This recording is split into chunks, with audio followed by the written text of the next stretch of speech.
Genius Kids.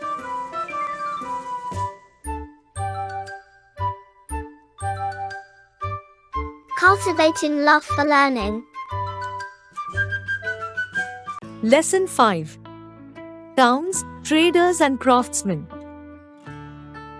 Knowledge acquisition. Intercultural trade and commerce was flourishing in the country even before the Mauryan period. It is an established fact that river valley civilizations flourished partly on account of the brisk trade made possible by navigable rivers. The advanced civilizations sprang up along our own river valleys, right from the Indus to the Ganga and Brahmaputra. The Indus Valley civilization and those of the Vedic period rose and fell, as did others in the West, such as the Sumerian, Roman, Greek and Phoenician cultures, all of which disintegrated with the passage of time due to a variety of factors. In most the parts of India, both external and internal trade was carried on. Kautilya and some foreign visitors have left details of commercial activity in India. Many prosperous towns came into existence from the 6th century BC onwards. There were many ports along the coasts. Surat conducted brisk trade with the Phoenicians. Thus, merchants from different countries came to India for trade. As a result, trade, towns and crafts flourished substantially in India. The growth of towns, that is, urban centers and mercantile activities go in tandem. Trade and crafts flourish wherever people get congenial environment. The towns in medieval India grew as a result of development in trade and crafts, which in turn rested on organized and efficient agricultural operations in the villages. With food supplies assured, a flexible monetary system in place, and adequate administrative arrangements installed to guarantee free and fair trade, there was nothing to discourage trade in towns. However, all urbanized centers were not centers of commercial activity. Many purely administrative centers, example, court towns, educational centers, example, Nalanda, as well pilgrimage destinations, temple towns, also developed in different parts of the land. Other than these, there were many local towns such as Mandi and Haat towns, which served as center for rural marketing activities. Let us try to analyze the factors that led to the emergence of towns with different types activities. Nagara was common term for a town, while the term Mahandar applied to a city. These terms are still in use. Court towns, it was a place where rulers, central authority, resided.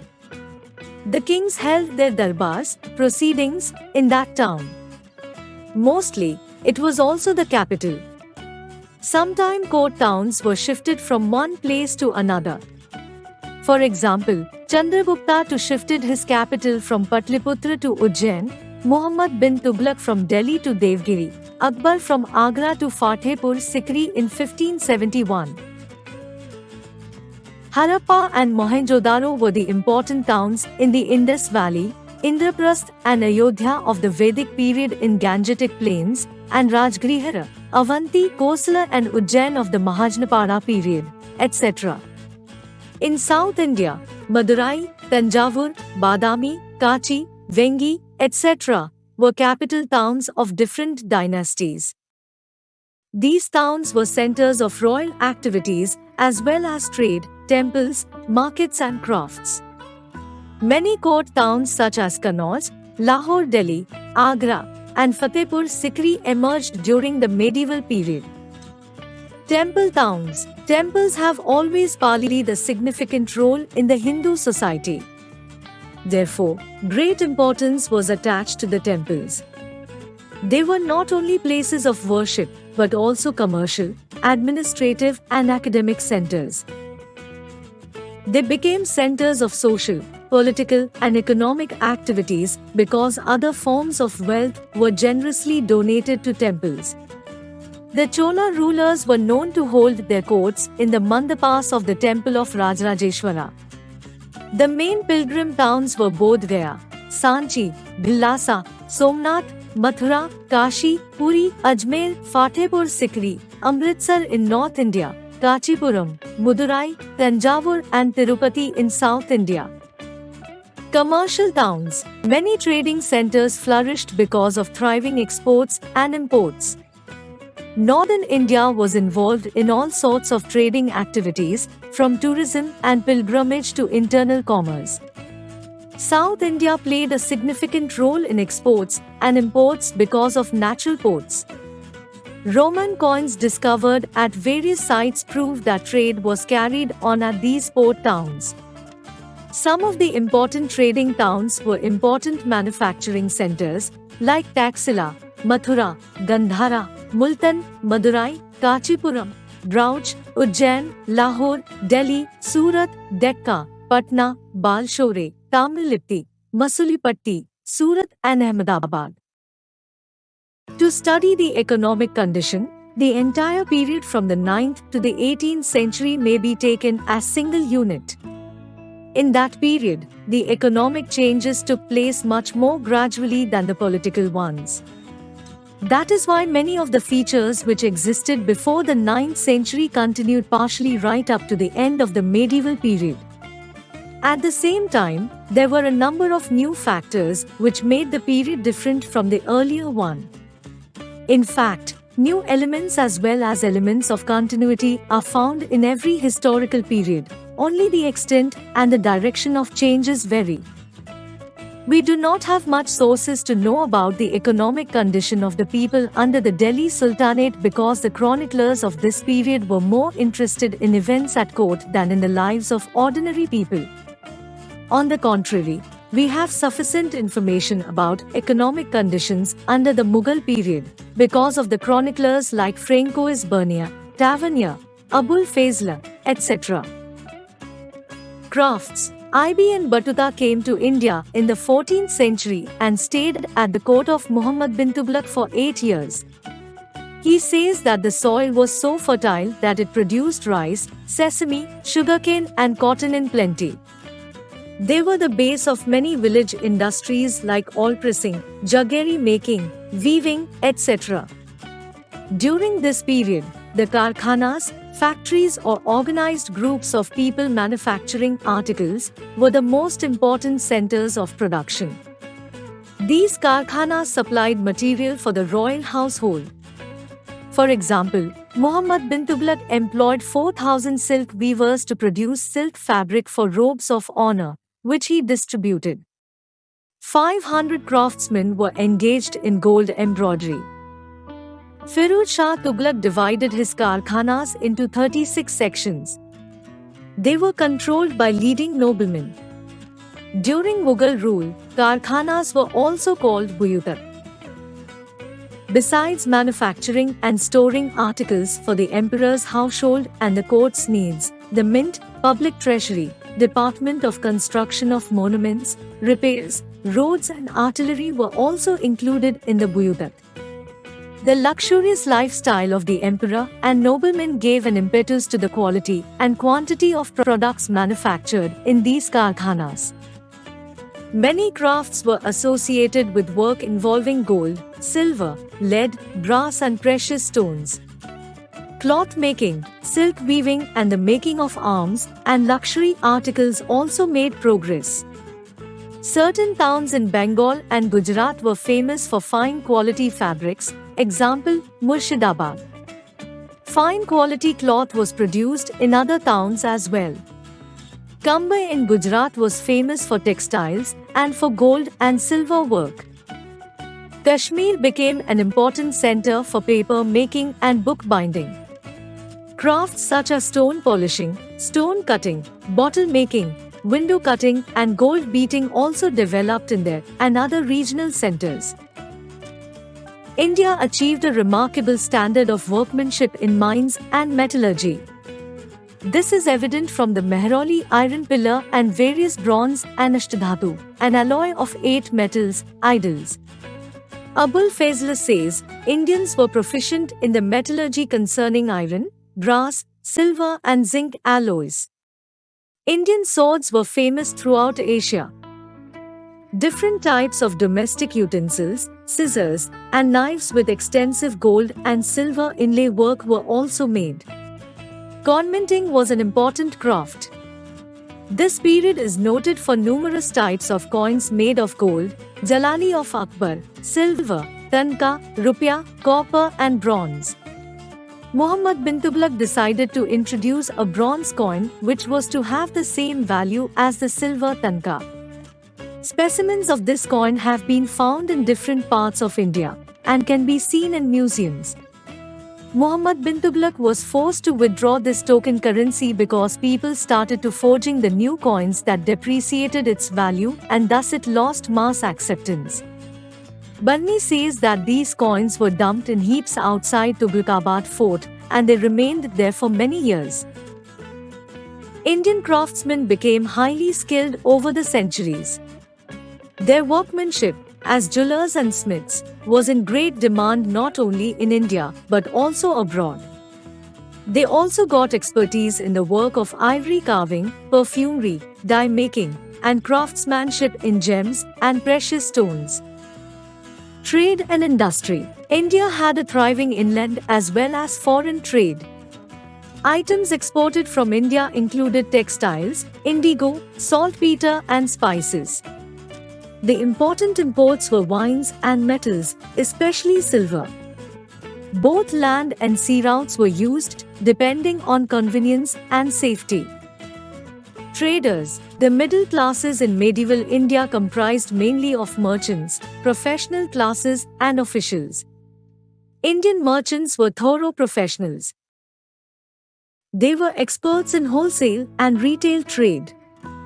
The wholesale traders were called Seth or Vohra, while the retailers were known as Bioparis or Baniks. In South India, the Chettis formed the trading community. Here, there was a special class called Banjaras who used to move from place to place laden with food grains, salt, ghee, etc. European traders who came to India during the 17th century found the Indian financial system highly developed. In the medieval period, the major rivers played a crucial role in transportation of goods. The trading communities in India were large in number and included some of the richest merchants of the world within their ranks. Vriji Vohra, who dominated the Gujarat trade for several decades and had a large fleet of ships, Balia Chetty on the Coromandel coast, and Abdul Ghaffur Vohra were some of the famous big merchants. The French traveler Bernier says that the merchants disguised as poor because they were afraid that they would be used like filled sponges, that is, squeezed. The political stability during the Sultanate rulers and Mughals undoubtedly enhanced growth in agriculture, trade and commerce. Agriculture remained the top-most priority. Some food grains, spices and condiments were exported from Bengal, Gujarat and Surat. Since ancient period agriculture and handicrafts were the backbone of the Indian economy. The arrival of Muslim rulers gave fresh fillip to the growth of inland and foreign trade. Marwaris and Gujaratis, many of whom were Jains, dominated both the coastal trade as well as trade between the coastal ports. Muslim merchants also participated in this trade. The overland trade with Central and West Asia was in the hands of Multanis, Khurasanis, Iranis, etc. Many of these merchants had settled down in Delhi. Every town had a marketplace where traders would gather to buy and sell their goods. Large fairs were also common. Chroniclers like Ibn Battuta, Tavernier, Bernier and Ralph Fitch have described Delhi as the most magnificent city. Goods flowed into Delhi from all directions, large quantities of rice from the east, sugar from Kannauj, wheat from the Doab, and fine silk from the south. Apart from these, cotton textiles, metalware, jewelry, ivory, etc., as well as cargoes from Arabia, East Africa, Sri Vijaya, Indonesia, and China, arrived in Delhi. Bengal was the main center of trade with China. Many Chinese merchants and trade missions came to Bengal in the 15th century. Textile. The medieval period saw the growth of trade and commerce in India. But growth of any large-scale industry was hardly visible. Textiles headed the list of major industries. Cotton, silk, carpets, velvets and sateen were major products. Dhaka was famous for a special kind of cotton cloth called muslin. There were also dyeing, silk weaving, shawl and carpet weaving, calico painting, sugar industry, metal works, stone and brick work, armaments and paper industries, which comprised the bulk of industrial activity. Indian textiles became a craze in England in the last quarter of the 17th century. A British observer wrote, "Almost everything that used to be made of silk and wool relating either to dress of the women or the furniture of our houses was supplied by the Indian trade." The major centers of cotton manufacture were located throughout the country: Patan in Gujarat, Cambay, Ahmedabad, Burhanpur in Khandesh, Bengal, Kashmir, Lahore and United Provinces. Abul Fazl says that Akbar extended his patronage to the textile industry and even encouraged foreign artisans to settle in India. Use of silk and woolen textiles was confined to the affluent classes of the society. Thus, it can be said that cotton weaving was the most extensive industry in India, and the variety and quality of products attracted foreigners. Indigo. Indigo was another major industry. The most suitable indigo was produced at Sarkhej in Gujarat and at Bayana, near Agra. It was used as a dye. The demand for indigo further increased with the arrival of foreign traders. It became an important article of Indo-European trade. The growth of trade encouraged the use of money. So a large number of coins were minted and issued. The most commonly used coin was the silver tanka, introduced by Iltutmish. This coin was a foreigner of the silver rupee, now long discontinued, of the modern era. The system of weights used that time, rati, chatak, pao, sia and man or mon, survived unchanged in northern India until the metric system was introduced about 50 years ago. Do you know? The Indigo Revolt was a peasant movement and subsequent uprising of indigo farmers against the indigo planters that arose in Bengal in 1859. A network of small and big towns, the growth of crafts and commerce, and the increasing use of money led to the prosperity of numerous towns during the medieval period. Important towns in North India, like Agra, Delhi, Gwalior, Kannauj, Dhaka, Rajmahal and Patna, and in South India, like Malabar, Tamil Nadu, Daulatabad, Dabhol and Gujarat are all mentioned in literary texts. Some of them are even described by foreign visitors. The production of cash crops and growth of rural grain markets led to the rise of small townships or kasbas. The rising demand for all types of luxury goods by the affluent people led to the expansion of handicrafts and growth of towns. According to Ralph Fitch, who visited India during the Mughal period, both Fatehpur Sikri and Agra were larger than London. Montserrat says that Lahore was second to none of the cities in Europe or Asia. Bernier says that Agra was larger than Delhi. Ahmedabad was also a big manufacturing center. Multan, Dhaka, Burhanpur and Rajmahal were large towns, whereas Patna was a small town. The growth of towns and city life is an important feature of medieval India. According to study of Agra, it doubled in area during the 17th century. The Mughals preferred to settle in towns and cities as they formed the main ruling class. They were outsiders, so they would have been treated as foreigners if they had settled in villages. Still, they made India their home and spent all their income in India, particularly in towns and cities, by encouraging art and architecture, handicrafts, literature, etc. Towns grew faster during the Mughal period owing to two factors: 1. Internal peace and security, and 2. Flourishing external and internal trade. There were 3,200 kasbas, small towns, and 120 big towns during Akbar's reign. Four distinct types of urban centers can be identified. 1. Administrative towns like Delhi, Agra and Lahore. 2. Commercial and manufacturing towns such as Daulatabad and Patna. 3. Pilgrim towns such as Banaras, Kanchipuram and Mathura. And 4. Towns known for their distinctive manufacturing techniques or local commodity. These included Patna, Bayana and Khairabad. India has considerable trade relations with different countries of Asia, Africa and Europe in the medieval period, especially during the Mughal era. The flourishing foreign trade also helped in the growth of towns and cities in India. Case study: Hampi. Hampi in Karnataka was the center of political activity when Sultanate extended in the southern direction. The Hoslas ruled this territory in early 14th century. Later, it became the center of political activity as well as conflict between Bahmani Sultanate and Vijayanagar Kingdom. Many foreign travelers visited Vijayanagar Empire in the 16th century. Among the important foreign travelers are Abdul Razzaq, Persian; Nikitin, Russian; Durade Barbosa, Domingo Pace, and Fernando Nunes, Portuguese; and Niccolo Conti, Italian.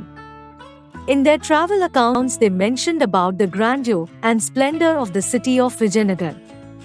One of the inscriptions of this period says,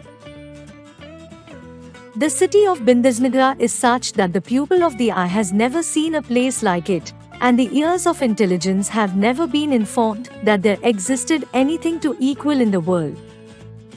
The Portuguese visitor Domingo Pace also narrates the richness of the city. He found rubies, diamonds, emeralds and pearls and many types of clothes in the markets of Hampi.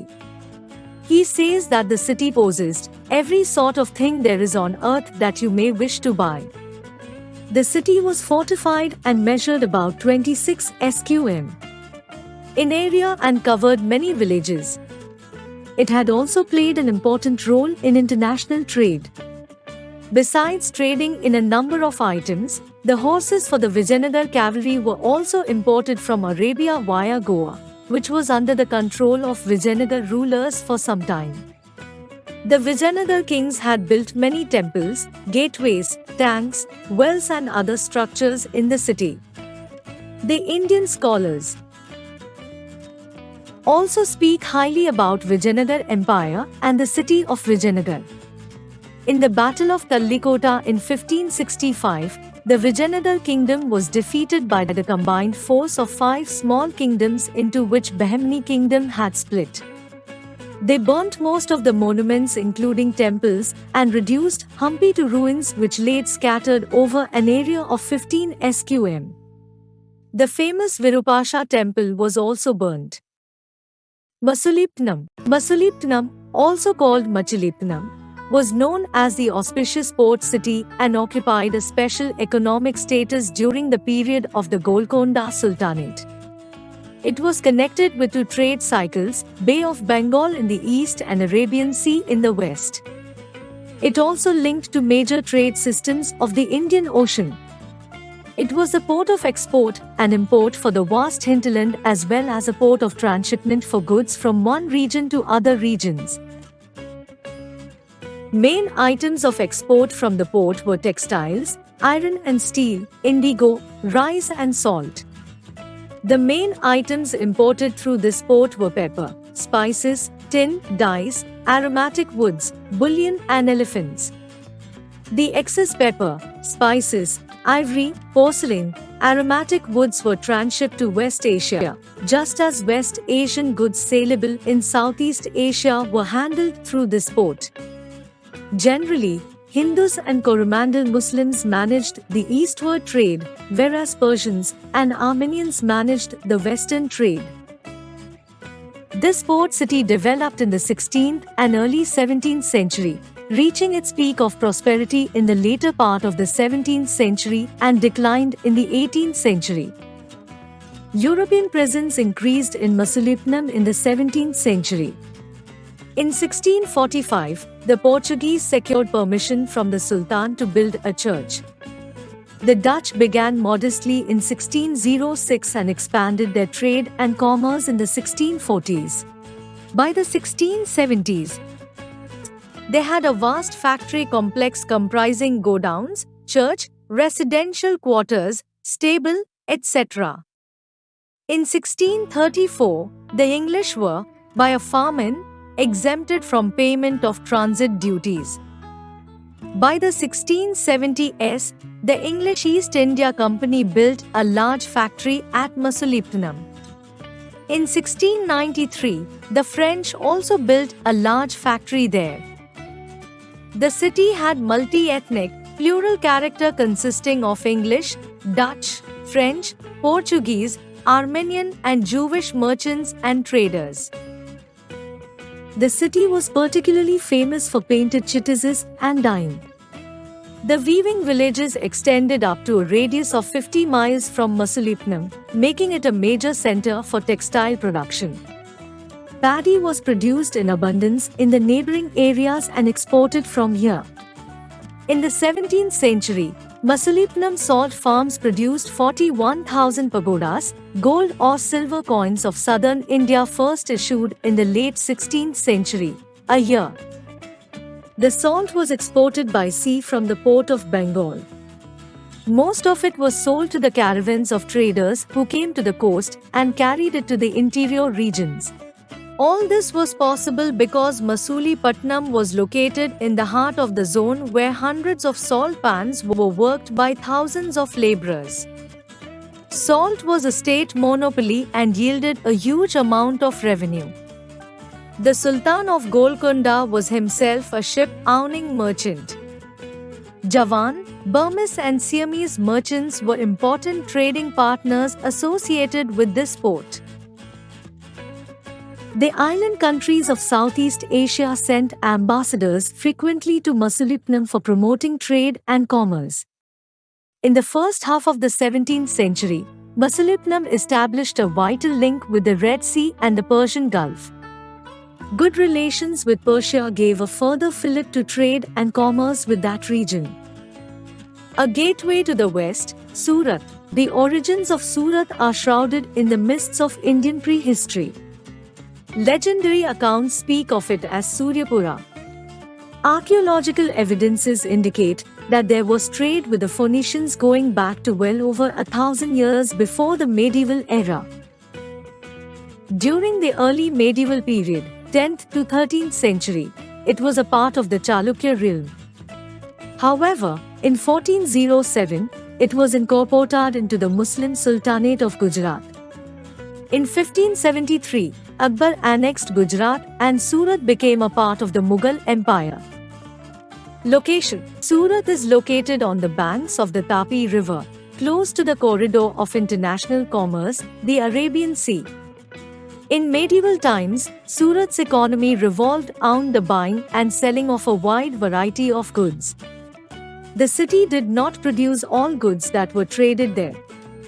It drew its merchandise from as far as Agra in north and Vengurla on the western coast. Its markets were the soul of the city.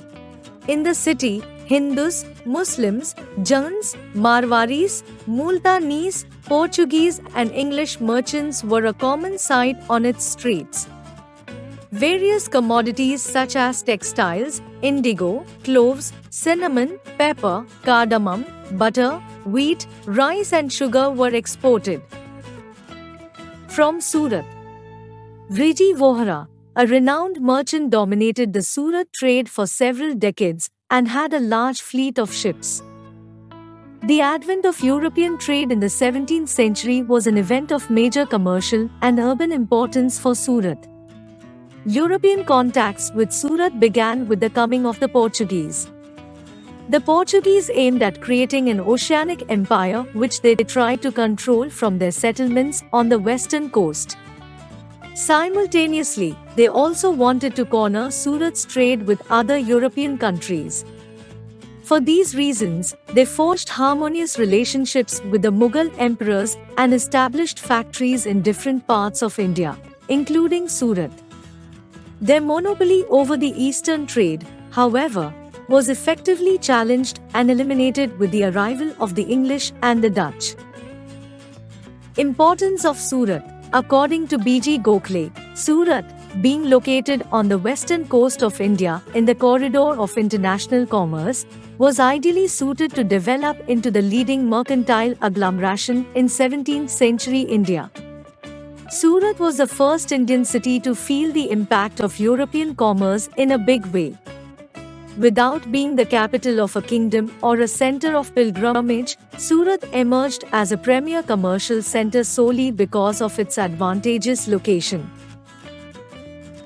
Keywords: mercantile, related to trade or commerce; commercial, town, a place for the production and exchange of goods and services; karkhana, factories, organized group of people manufacturing articles; muslin, lightweight cotton in a plain weave; banjaras, a class of merchants specializing in mobile trade; coastal trade, trade along the coast, from one port to another; inland trade, trade in the interior of a country via land routes; aromatic woods, fragrant wood, example, sandalwood; port town, a town located around a port.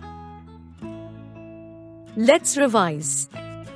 Intercultural trade and commerce was flourishing in India even before Mauryans. Towns and mercantile activities go in tandem. The rulers resided and held their darbars in court towns. Temples were places of worship as well as commercial, administrative and academic centers. Many trading centers flourished because of thriving export and imports. The middle class in medieval India comprised mainly of merchants, professional classes and officials.